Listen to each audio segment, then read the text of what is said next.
ఇక 2014-19 మధ్య విజయవాడలో ఆలయాలు కూలగొట్టారని చంద్రబాబు అంటున్నారన్న పేర్ని కాశీనారాయణ క్షేత్రం కూల్చింది ఎవరు అంటూ ప్రశ్నించారు.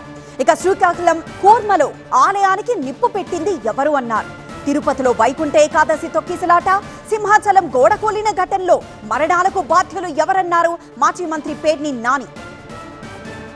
2019 నుంచి 24 దాకా చాలాసార్లు ఆవేదన పడ్డాంట ఆయన.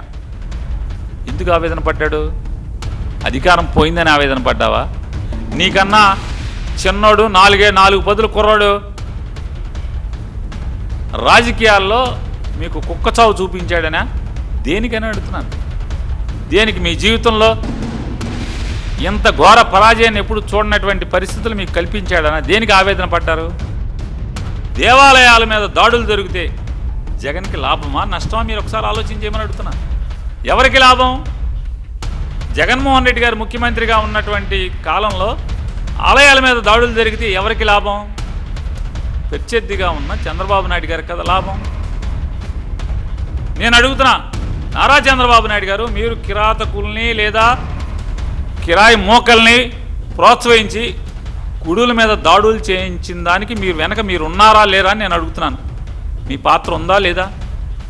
ఎందుకంటే లబ్ధి మీకే కదా, పొలిటికల్ గెయిన్ మీకే కదా.